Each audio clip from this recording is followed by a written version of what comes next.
Hello everyone, welcome back to my channel. I hope you all are doing well. So this is the day 19 and 20th of GATE BT crash course in which I have compiled some important questions related to plant as well as animal biotechnology. So this session will be very much fruitful and very beneficial for the upcoming examination. So do solve all the questions and write the crisp points in your notes so that you can revise it quickly. So first question is related to plant tissue culture PTC. So the concept is related to somatic embryogenesis. So you must have heard about somatic embryogenesis.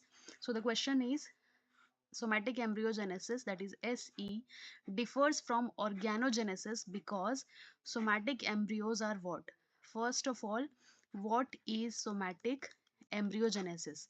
So somatic embryogenesis is an in vitro process.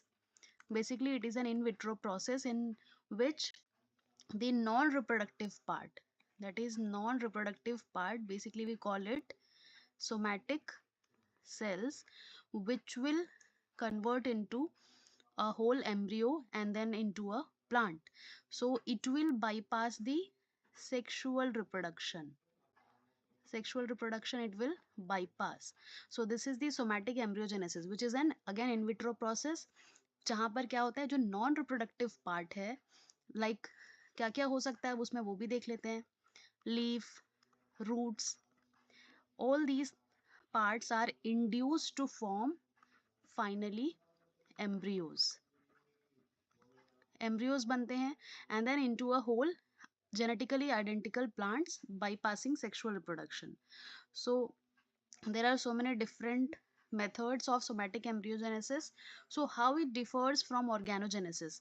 Originate only from meristematic tissues, are only induced by auxin alone, develop bipolar structures without vascular connection to parent tissue, or cannot germinate into whole plants. So right answer is option C. The difference between somatic embryogenesis versus organogenesis is that it will develop, like the somatic embryos will develop bipolar structures without vascular connection to parent tissues. So as I told, somatic embryos resemble zygotic embryos, but they have bypassed the sexual reproduction. They show bipolarity. It means shoot axis as well as root axis, and they will lack the vascular continuity with the eggs plant from which they have generated. And organogenesis produces unipolar structure like shoot or else root. So this is the basic difference in between the somatic embryogenesis as well as organogenesis. Now moving on to the next question, that is related to secondary metabolite production. So secondary metabolite production is again an important topic. So secondary metabolites are organic compounds which are produced by different organisms as well as plants. So these compounds are not essential. These compounds are not essential for the basic growth, I am saying. Like simple questions can arise from this part. These are very much essential but not for the basic growth, but it is vital for the survival because it provides defense against the pest, animals or pollinators, or you can say different predators. And what are the major secondary metabolites here? Alkaloids, terpenoids, phenolics, which are responsible for providing different benefits to humans. Like we consume it as a medicine, we consume it as a flavor, we consume it as a pigment for coloring agent. So these are very very important, and therefore the question is, hairy root cultures are preferred for secondary metabolite production because they, why we prefer hairy root cultures? It requires cytokinin for growth, grow slowly but uniformly, are genetically unstable, exhibit high genetic and biochemical stability.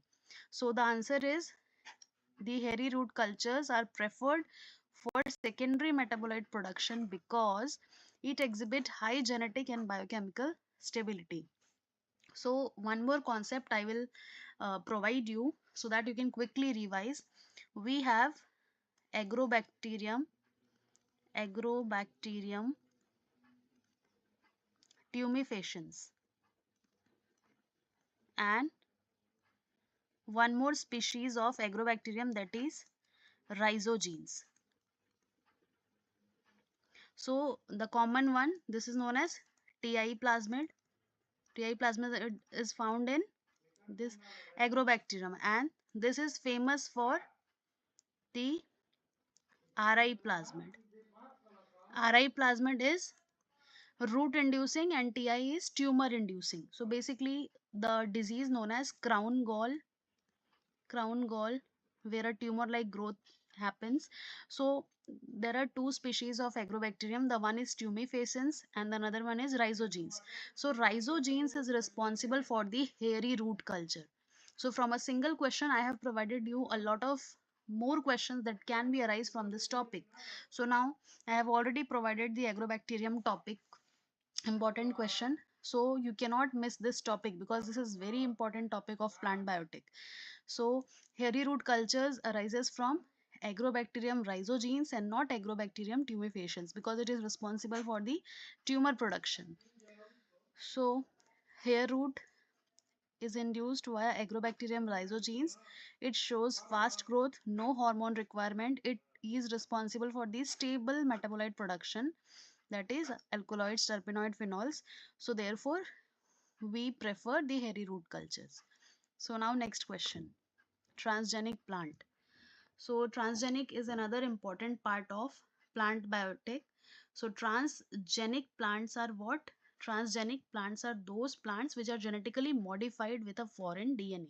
So the basic definition of transgenic means it contain some genetic or you can say foreign element. It means that organism is genetically modified. Simple transgenic का मतलब होता है that organism is no longer wild type, it has been modified some kind of gene, let's say a part of gene or a whole chromosome inserted into that particular organism. So that is known as transgenic. So you can say that transgenics are GMOs, genetically modified organism with a foreign DNA, a transgene you can say, which that part is inserted into the genome. To why we insert? To provide new traits to the organism. कुछ नए traits हमें चाहिए. For example, कुछ beneficial traits चाहिए. अगर वो plant drought resistance नहीं है, pest resistance नहीं show कर रहा है, या अगर उसमें nutrition की कमी है तो हम उसके लिए भी करते हैं. And there are so many important things. कौन कौन से transgenic plants का example mind में आ रहा है? The first one is BT cotton. BT cotton के बारे में बहुत सुना है. So it is very important, and also you have read about golden rice in your 12th NCRT book. Golden rice which has been transformed to increase the vitamin A content in that particular rice for enhanced nutrition, and BT cotton has been modified for increased pest resistance. So there are different plants which has been modified till date. So the question is, which promoter is more suitable for high level constitutive expression in dicot plants? NOS promoter, 35S, CAM promoter, actin, ubiquitin. So कौन सा ऐसा promoter है जिसे अगर हम लोग लगा दें तो it will be like much suitable for constitutive expression. लगातार dicot में हमें expression देखने को मिलेगा. कौन सा ऐसा promoter है जो suitable है इस चीज के लिए? So it is 35S CAM-V promoter. It is a very strong constitutive promoter, and you have to write it in your notes that it is very important. So basically this promoter is from cauliflower mosaic virus. It is from cauliflower mosaic virus, and it is a widely known strong constitutive promoter in plant biotech. So you have to keep it in your mind that this is the most strong promoter. So it is like responsible for driving high level expression of foreign genes. यानी आपने कोई foreign gene insert किया है किसी host में, तो उसका constitutive expression कौन ensure करता है? ये वाला promoter ensure करता है. So इसका source क्या है? It is derived from cauliflower mosaic virus. तो ये भी हो गया. So it is known for its high transcriptional activity. Transcriptional activity high होगी मतलब क्या होगा, अल्टीमेटली जो लिंक्ड प्रोटीन है वो बहुत ज़्यादा मिलेगा। तो हमारा मतलब तो वही है ना, अगर हम ट्रांसफॉर्म कर रहे हैं किसी प्लांट को और वो प्रोटीन ही ना बने, then what's the point of transforming और making a transgenic plant. So वहाँ पे ये हमें हेल्प करता है। So now next question, I hope कि क्वेश्चन सारे समझ में आ रहे होंगे। The selectable marker for NPT2 provides resistance against what? So ये मैंने अपनी पिछली क्लासेस में बहुत सारे मार्क लिस्ट प्रोवाइड किए थे which contains different selectable markers along with its site. So you have to like note it down in your notebook because it can be asked in the match the following format question, or also it is important, equally important for CSIR and other exam as well. So the selectable marker for NPT2 provides resistance against what? So first of all, what is NPT2? It is a selectable marker. So NPT2 stands for neomycin. You should watch my previous classes for the notes. Phosphotransferase 2. So it is a very common selectable marker in plant biotech or specifically genetic engineering. So it confers resistance to antibiotics like kanamycin, neomycin and G418, that is geneticin. Kanamycin, that is can, neomycin and G418. So they inactivates them, allowing researchers to identify successfully transformed cell that survive in the presence of the antibiotic. So हम selectable marker का use क्यों करते हैं? Why we use selectable marker? To distinguish between the transformed and the non-transformed. So basically it provide resistance against this kanamycin, neomycin, G418. So right answer will be option B, kanamycin. So NPT2 किसके against में resistance show करता है? इसका full form यहाँ पे लिखा है, it inactivates kanamycin, most common plant selectable marker. Now next question, that is from animal cell culture. So animal cell culture में which of the following cell lines is anchorage dependent? So cell lines that is anchorage dependent. तो ये इसका question का जो answer है उसके पहले आपको थोड़ा सा पता होना चाहिए कि एनिमल सेल कल्चर से क्वेश्चंस ऐसे ही बेसिक आएंगे. पॉइंटर्स के फॉर्म में अगर आपने नोट्स बनाए हैं तो you will be able to answer all of them.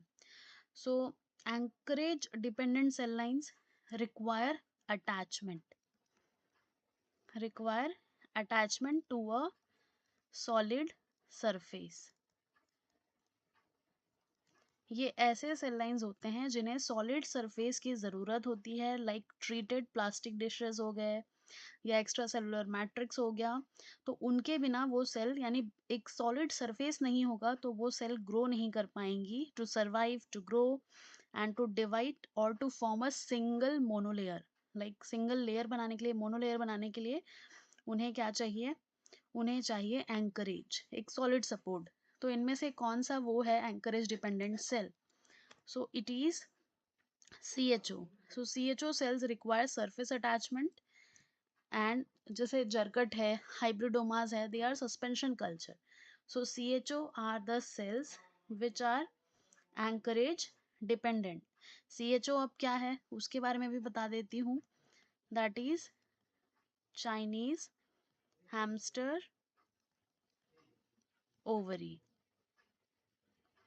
These cells are classic example of the anchorage dependent cell lines. It means they necessitate the requirement of a solid surface, let's say a tissue culture flask or a carrier, to form a monolayer. Without them they will not grow.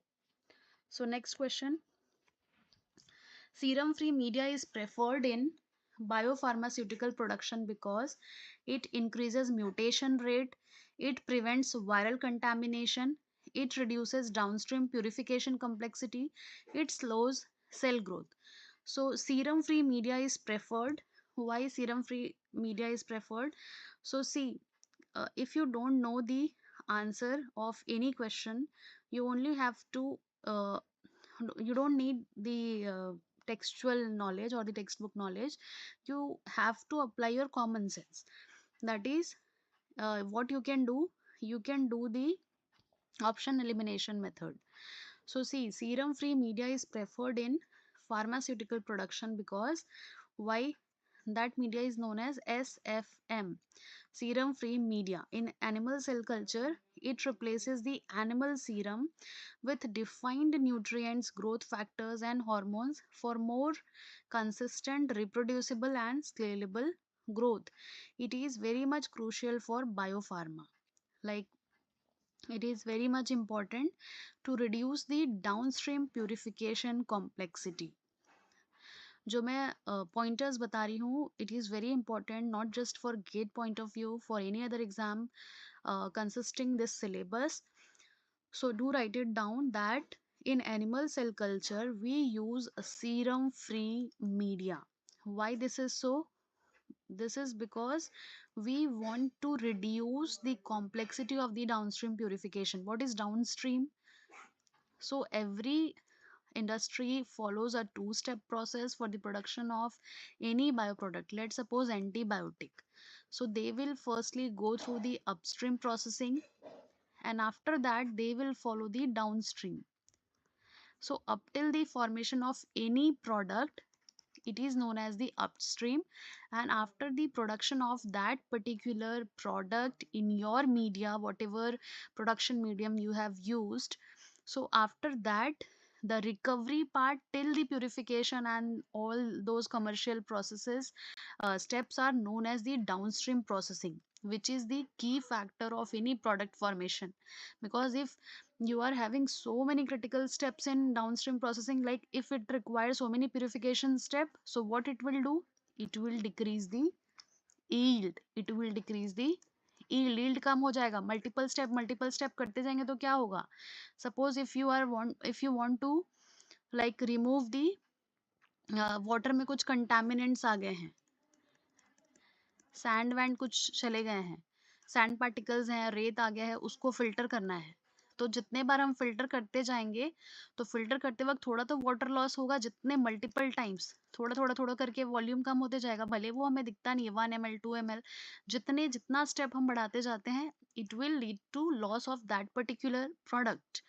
So we use serum free media so as to make our like whatever medium we have taken to define the nutrients, exact growth factors and hormones, to reduce the variability and simplify the downstream purification options. So it is better for traceability. बहुत सारी चीजें रहेंगी, थोड़ा variation रहेगा, तो it will be difficult for the purification. And serum contains undefined proteins. उसमें बहुत सारे प्रोटीन्स होते हैं, इसीलिए हम कोशिश करते हैं कि प्रोटीन फ्री फॉर्मुलेशन ले for better control and traceability. So this is the reason, and this is the most important question. Nobody will tell you. This is most important.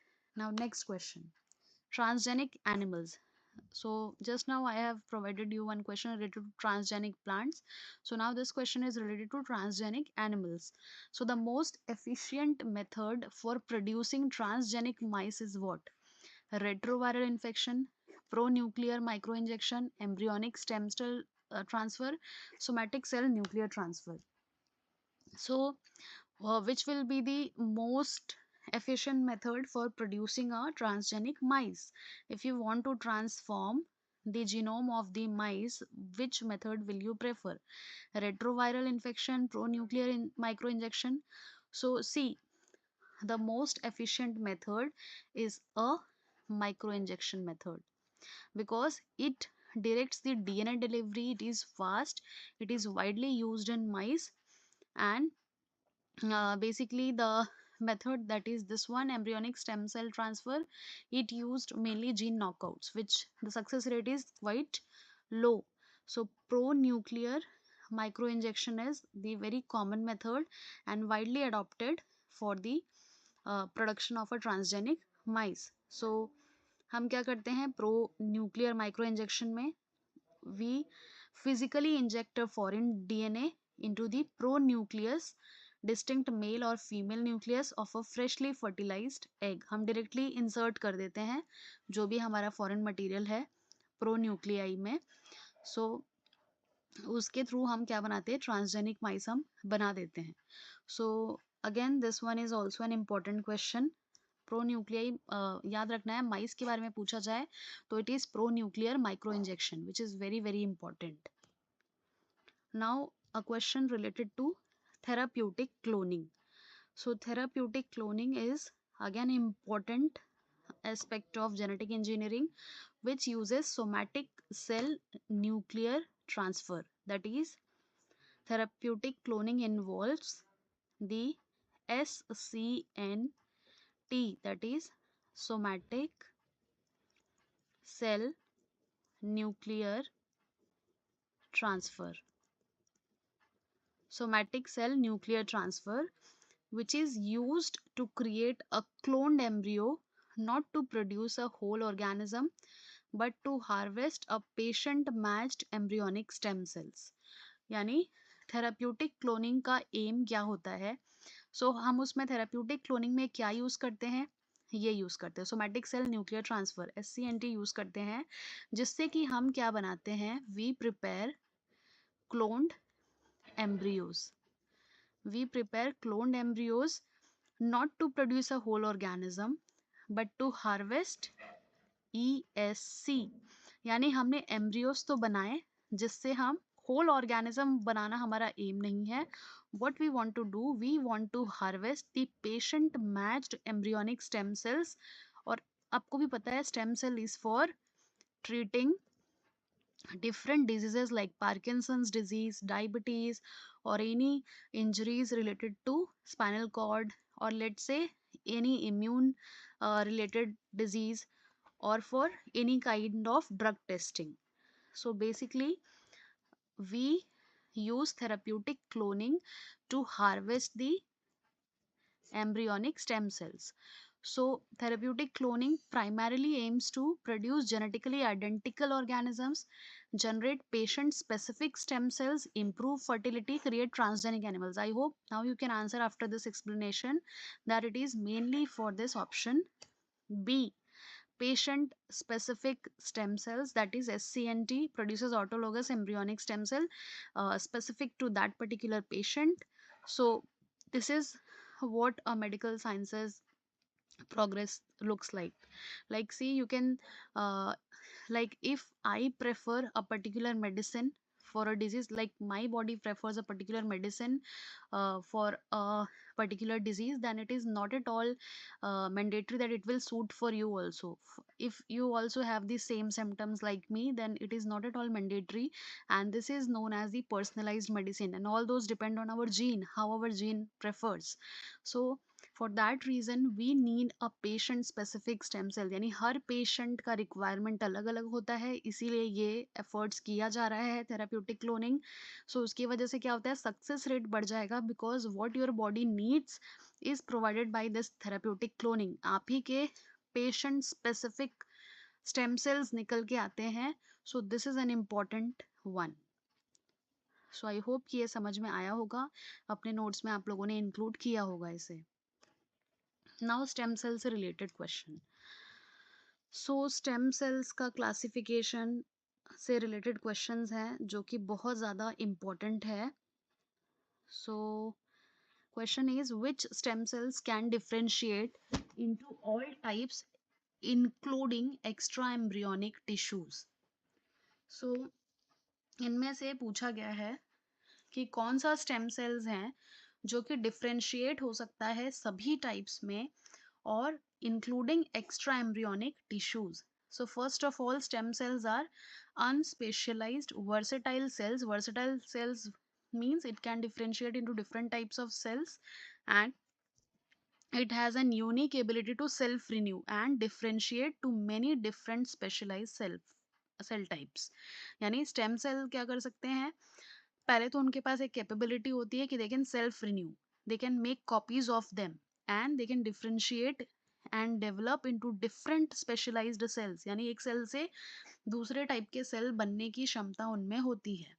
सो कौन सा ऐसा स्टेम सेल है जो हर टाइप के cell में divide हो सकता है, multipotent, pluripotent, totipotent, unipotent. So it is totipotent that can be converted or differentiated into different cell types, including the extra embryonic tissues. So totipotent is the right answer. You don't need to be confused in this concept. ये बहुत basic question है, और ये जो question है उसमें हमेशा ही सब कंफ्यूज होते हैं, लेकिन you don't need to be confuse. Totipotent cell ही होते हैं जिसे जाइगोट में कन्वर्ट कर सकते हैं, अर्ली ब्लास्टोमेयर्स में कर सकते हैं, और जो प्लूरीपोटेंट होते हैं इट कैनॉट फॉर्म प्लेसेंटा. सो इसीलिए हम लोगों को ध्यान में रखना है कि टोटीपोटेंट क्या होते हैं, मल्टीपोटेंट क्या होते हैं. Multipotent are those stem cells which are found in adult tissues like bone marrow. They have more limited differentiation. इनके पास limited differentiation capacity होता है, but are less ethically problematic and easier to use for specific tissue repair. यानी adult में मिलते हैं. और अगर हम बात करें इसकी pluripotent की, so pluripotent cannot form placenta. And उसके बाद आता है unipotent. So unipotent stem cells are like that is not so that is committed to a cell lineage. यानी जो यूनिपोटेंट स्टेम सेल्स होते हैं वो एडल्ट ऑर्गन्स में होते हैं that have committed to a cell lineage. So वो भी हर टाइप के उसमें कन्वर्ट नहीं हो सकते हैं. So you need to like write it down in notebook. जैसे यूनिपोटेंट स्टेम सेल का एग्जांपल क्या होगा, जर्म लाइन स्टेम सेल्स जो कि स्पर्म बनाएगा, या इपिडर्मल स्टेम सेल है वो सिर्फ इपिडर्मिस बनाएगा, यानी जिसका सेल लिनिएज डिसाइड हो गया है, यानी कि उसको काम दे देगा वो ही काम करेगा. अगर उसको बोला गया है कि उसको अगर ए काम करना है तो वो ए ही करेगा, वो बी या सी नहीं करेगा. That is known as unipotent. तो ऑड वन आउट से भी आप समझ जाते. टोटीपोटेंट. मल्टीपोटेंट यानी लिमिटेड डिफरेंशिएशन कैपेसिटी है उसकी, एडल्ट टिश्यूज में होते हैं जैसे बोन मैरो. तो अब वो क्या डिवाइड होगा. So the right answer is totipotent. Now next question is strain improvement. Which method introduces random mutations followed by selection? So for the strain improvement, which method can introduce random mutations followed by selection? Recombinant DNA technology, protoplast fusion, adaptive laboratory evolution, classical mutagenesis. So for the strain improvement, if you want to improve the strain, so what you can do, you can go through the classical mutagenesis, like UV chemical mutagen, no targeted modification, widely used in industrial strain. So this will be the, like, you can follow the classical mutagenesis instead of any other options. Now protoplast fusion is especially useful for increasing plasmid copy number, transferring single genes, combining traits from different species, removing antibiotic resistance. So protoplast fusion is specially useful for what? So this is again a plant biotech question. So protoplast fusion is for what? To increase the plasmid copy number, transferring single genes, or what? So it is a very common biotechnological method to create a somatic hybrids. यानी हम इसे somatic hybrids बनाते हैं by fusing the plant cell that is naked, lacking cell walls. So दो plant cells को lacking their cell walls, we merge it and we got a somatic hybrid. So these are two combined desirable traits. Like I said, why we do the transgenesis or the transformation? To get a desirable trait like disease resistance हो, yield improve करने का कोई gene हो, या फिर drought resistance हो, या whatever. So इसका main हमारा मुद्दा क्या होता है करने का? To combining traits from different species. दो अलग अलग स्पीशीज के हम जीनोम लेवल रिकॉम्बिनेशन करते हैं, useful in streptomyces and fungi. Protoplast fusion इसलिए करते हैं हम ताकि हम ट्रेड्स को कंबाइन कर सके दोनों स्पीशीज के. Fermentation. In batch fermentation, substrate is continuously supplied, product is continuously removed, growth phase are clearly distinguishable, steady state is maintained. सो स्टेडी स्टेट तो मेंटेन नहीं होगा, क्योंकि बैच फर्मेंटेशन में it is a close type of culture. We only provide feed at the beginning of the fermentation, and we don't harvest anything in between, and we don't feed anything in between.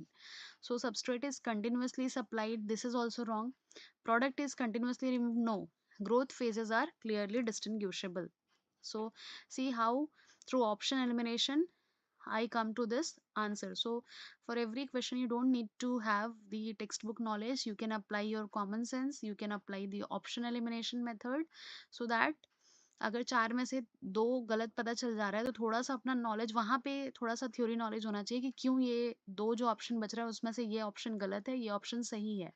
So through this you can solve, like you can take risk in some questions. So in batch fermentation, as I told, this is a closed type of culture, जहाँ पे सिर्फ starting में ही हम medium provide कर देते हैं. उसके बाद इन बिटवीन ना हम मीडियम निकालते हैं, ना हम प्रोवाइड करते हैं. सो कैसे ये वाला ऑप्शन सही हो सकता है? इसीलिए ग्रोथ फेजेस जो होते हैं वो क्लियरली हमें दिखते हैं. लैग फेज, फिर लॉग फेज, फिर स्टेशनरी एंड देन डिक्लाइन और डेथ फेज, ऐसा हमें दिखता है. एंड ये जो था स्टेडी स्टेट इज मेंटेन्ड, ये तो as I told that this is wrong, because we don't provide in between the medium. So this is the characteristics of a continuous culture, that is an open type of culture. Now secondary metabolites are usually produced during lag phase, exponential, stationary phase, death phase. This is most common question. So generally stationary phase में secondary metabolites produce होते हैं. So I have already provided you the question related to secondary metabolites, hairy root culture wala. So secondary metabolites are produced in which phase? It is produced in stationary phase. Stationary phase में ही ये produce होते हैं, so that you can harvest it easily.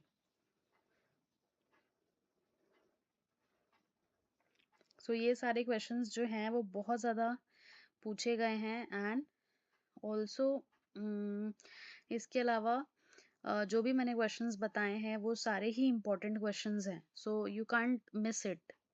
और जितने crisp notes आप बना के चलेंगे उतना इजी होगा आपको सॉल्व करना. सो कभी भी कुछ पढ़ते हो तो उसका हमेशा से नोट्स बना लिया करो. सो सेकेंडरी मेटाबोलाइट्स का जो क्वेश्चन है वो एक ना एक क्वेश्चन तो आएगा ही एग्जाम में. So basically secondary metabolites are produce during the stationary phase, that is also known as idio phase. Confuse नहीं होना है. Idio phase of microbial growth, when nutrient become, जहाँ न्यूट्रिएंट स्कार्स हो जाते हैं, ग्रोथ स्लो हो जाता है, cell shift from essential function to producing compounds for defense, competition and signaling. So इसीलिए प्राइमरी मेटाबोलाइट्स कब बनेंगे? ट्रोपोफेज में. Like primary metabolites 1 degree metabolites trophophase में primary, and secondary in stationary और idiophase. Which microorganism is used for citric acid production? The most common one. Saccharomyces cerevisiae is for ethanol production, alcohol production. Aspergillus niger is for citric acid production. Penicillium chrysogenum is for penicillin. Lactobacillus is for lactic acid. So right answer will be option B. Aspergillus niger is widely used, industrially used for citric acid production. The main advantage of fed batch fermentation is, like I told, batch continuous, and there is in between fed batch, complete substrate depletion, prevention of catabolite repression, and low product yield. So right answer will be prevention of catabolite repression. So it has controlled substrate feeding, it avoids glucose repression, and important for insulin and antibiotic production. Fed batch fermentation में क्या होता है? We generally prevent the catabolite repression. Fed batch culture is a semi-open bioreactor. As I told, it is in between the batch, that is closed one, and in between the continuous, that is the open one. So fed batch culture is also known as a semi-open bioreactor, in which the nutrients are added incrementally during fermentation. So हम क्या करते हैं, nutrients जब add करते हैं, so it will allow higher cell densities, prolong product formation, and better control over compared to traditional batch cultures. So initially हम क्या करते हैं बैच कल्चर में, instead of single initial nutrient load, हम feed को क्या करते हैं, फीड, सप्लीमेंट, एसेंशियल सबस्ट्रेट, जितनी भी चीज़ें हैं हम बीच बीच में डालते रहते हैं. It will prevent the substrate inhibition और कैटाबोलाइट रिप्रेशन.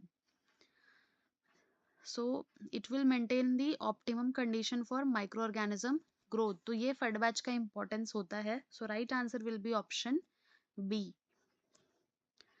सो जितने भी क्वेश्चंस आज मैंने बताए हैं all those are important and मैंने कोशिश की है कि उसके जितने भी पॉइंट्स हैं वो सारे इम्पॉर्टेंट बताऊं. So do watch it and thank you so much for watching.